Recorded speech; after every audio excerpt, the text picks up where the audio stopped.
मेरा यह है कि आज का जो मीटिंग का उद्देश्य है, निकाय चुनाव में अपने को क्या रोल अपनाना है जिससे सरकार पे दबाव पड़े और सरकार झुके। सबसे पहले तो मैं इसकी थोड़ा सा बैकग्राउंड में जाना चाहता हूँ। यह जिला आदरणीय गहलोत साहब, आदरणीय मेघवाल साहब बीजेपी विधायक और आदरणीय गहलोत साहब, जैसे कि रहते इसमें कोई तारीफ जाने की जरूरत ही नहीं।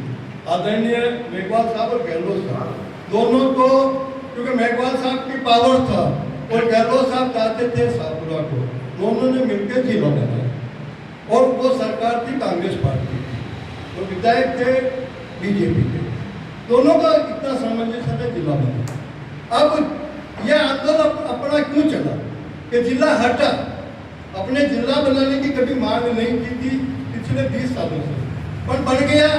आंदोलन की जरूरत इसलिए पड़ी कि जिला हटा, और जिला बना जब भी आंदोलन हुआ था उसका कारण था कि अपना जिला छोटा कर दिया था।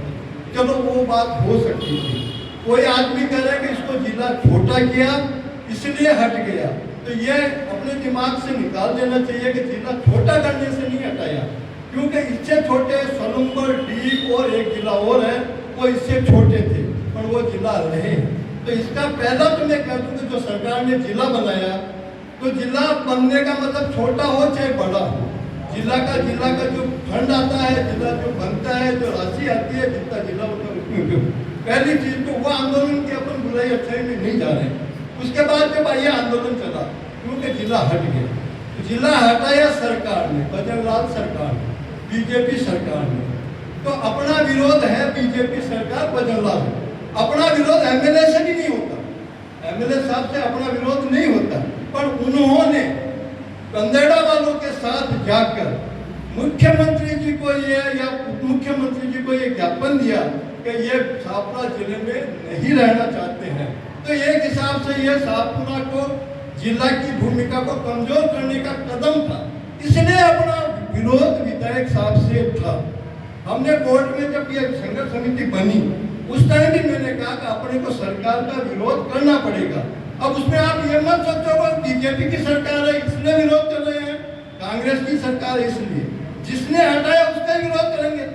अपन से जिसने जिला छीना है उसी का विरोध करना पड़ेगा या बनाने वाला का विरोध करना पड़ेगा? पहले तो ये स्पष्ट होना चाहिए।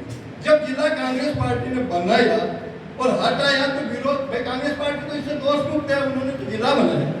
सेकंड बात, विधायक थे बीजेपी की, तो बीजेपी का भी अपन विरोध नहीं कर रहे, पर विरोध था बजरंगलाल सरकार ने आते ही अपना जिला हटा। एमएलए साहब का इसलिए विरोध है कि उन्होंने उनको समर्थन दिया जिला हटाने के में, उनकी सहमति भी दी उन्होंने, आप हटा दो। अगर उनकी सहमति नहीं होती, उनके जन्मदिन पे जो मुख्यमंत्री यहाँ आए थे, उनके जन्मदिन के ऊपर यहाँ पे, तो उनकी एक ही मांग होनी चाहिए कि मेरे जन्मदिन पे आए हो, मेरा जिला नहीं हटना चाहिए। उस टाइम तक जिला नहीं हटा था, नहीं हटना चाहिए, उनकी एक ही मांग होनी। मेरा कहने का मतलब, अगर ये सरकार ये तोड़ फोड़ आंदोलन से झुकने वाली आज तक नहीं है, ये सरकार वोट के माध्यम से ही डरती है, और वोट से हराओ, ये नगर पालिका निकाय नहीं आ रही, इसके बाद पंचायत राज चुनाव के आएंगे, वो भी ये आने वाले ही है, वो नहीं है, ज्यादा दूर नहीं है। तो निकाय और पंचायत राज, अगर इस सरकार के आदमी को जीता है और वो वापस बैठे और बीजेपी से जो टिकट लेकर अगर बीजेपी का चेयरमैन यहाँ बना, तो सरकार तो यही समझेगी कि भाई ये सब बेकार है, हमारा चेयरमैन वापस बन गया। इसलिए मेरा निजी विचार है कि कम से कम एमएलए का आदमी बीजेपी का चेयरमैन यहाँ नहीं बनना चाहिए। उसके बाद आप चाहे कांग्रेस को जिताओ, अदर को, तो अदर के लिए मैं ये कह सकता हूँ आपको कि अदर की फिर कोई गारंटी नहीं रहेगी, 2 आदमी 3 आदमी किधर जाएंगे। तो मेरे विचार से इसको हटाना, इनको चेयरमैन बीजेपी का नहीं बनने देना चाहिए।